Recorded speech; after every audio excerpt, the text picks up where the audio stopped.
샬롬. 저는 아름다운 주님의 대학 아주대 CCC에서 총무로 섬기고 있는 최유빈 순장입니다. 날씨가 점점 더 더워지고 있는데요. 더워지는 날씨를 몸으로 느낄수록 2주도 채 남지 않은 여름 수련회가 더욱 기대가 되고 실감이 나는 것 같습니다. 저는 19년도에 평창에서 첫 여름 수련회를 경험했었습니다. 5년 만에 평창에서 열리는 여름 수련회를 또 마음껏 누릴 준비를 하고 있는데요.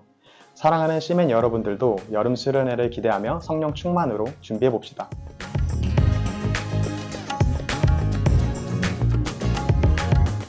베드로와 요한이 성전 앞에서 예수님을 들어 죽은 사람의 부활을 전파하였는데요. 이에 심기가 불편했던 종교 지도자들이 몰려와서 그들을 잡아 감옥에 가뒀습니다. 하지만 이미 하나님께서 역사하심으로 인해 사도들의 말씀을 들은 많은 사람들이 예수님을 믿게 되었고, 믿게 된 남자의 수만 해도 5,000명쯤으로 늘어났습니다. 종교 지도자들은 그들의 사회적, 종교적 지위와 권력을 이용해 베드로와 요한을 신문하지만 성령 충만함으로 무장한 베드로가 위축되지 아니하고 오히려 그들에게 나사렛 예수 그리스도를 말하였습니다. 그리고 다른 이로서는 구원을 받을 수 없고 오직 예수 그리스도만이 구원의 길이라는 진리를 분명하게 이야기하였습니다. 그러나 종교 지도자들은 하나님께서 보여주신 기적을 직접 보고도 그 기적을 가능하게 하신 하나님의 능력을 보지 못한 채 오직 자신만의 지위와 권력에 취하여 진리를 좇지 아니하였습니다. 그저 사도들의 입을 막을 것만을 궁리하였습니다. 계속해서 베드로와 요한에게 예수의 이름을 말하지도 말고 가르치지도 말라며 위협했습니다. 하지만 성령이 충만한 그들은 전혀 흔들리지 아니하고 단호히 그들의 요구에 불응하였습니다. 종교 지도자들은 요구에 불응한 베드로와 요한을 처벌하고 싶었을 것입니다.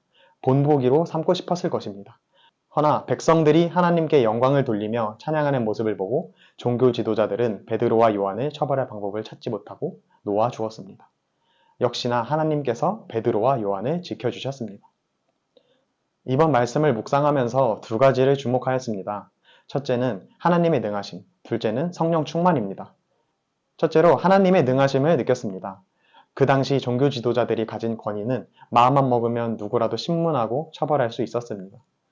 베드로와 요한도 분명 예외 대상은 아니었습니다. 베드로와 요한은 종교 지도자들의 눈엣 가시였고 실제로 끌려와 신문도 받았습니다. 하지만 그들은 굴하지 않고 어느 것과도 타협하지 않았기에 하나님께서 베드로와 요한을 이뻐 봐주셔서 무사히 나올 수 있었습니다. 이 세상 어느 것도 하나님의 능하심 앞에서는 아무것도 아님을 알 수 있었습니다. 그렇다면 베드로와 요한이 그 당시에 막강한 힘을 가진 종교 지도자들의 신문에도 굴하지 않고 담대할 수 있었던 이유는 무엇일까요?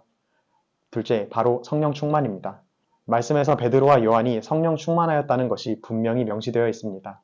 성령 충만하였기에 그들은 오직 하나님을 높여드리는 것만을 중요시하였습니다. 따라서 종교 지도자들의 권위라든지 지위라든지 그러한 힘들은 성령 충만한 베드로와 요한에게는 두렵지도 흔들리지도 않았습니다. 저는 19년 3월에 동아리 박람회를 통해 CCC에 들어와 현재는 대표단에서 총무로 섬기고 있습니다.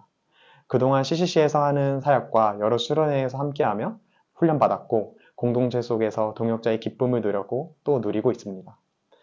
제가 CCC에서 지내는 동안 가장 중요하게 배웠고 지금까지도 간구하는 것이 바로 성령 충만입니다. 하지만 부끄럽게도 아는 것과 실제의 삶에 적용하는 것은 쉽지 않다는 것을 느낍니다. 이번 말씀을 묵상하면서 제 마음속에 있는 성령 충만의 갈급함이 다시 떠올랐습니다. 하나님께 다시 한번 갈망합니다. 사랑이 많으신 주님, 저를 성령 충만하게 해주세요. 자꾸만 반복해서 있지만 계속해서 갈망합니다. 주님, 저를 성령 충만하게 해주세요. 풍산 독자 여러분, 하나님의 능하심을 느끼고 계신가요? 성령 충만하신가요? 오늘 하루 예수 그리스도가 구원의 길이라는 것을 다시 한번 느끼고 감사하며 나아가길 원합니다. 그리고 반드시 성령 충만을 갈망하는 하루 되기를 진심으로 소망합니다. 샬롬!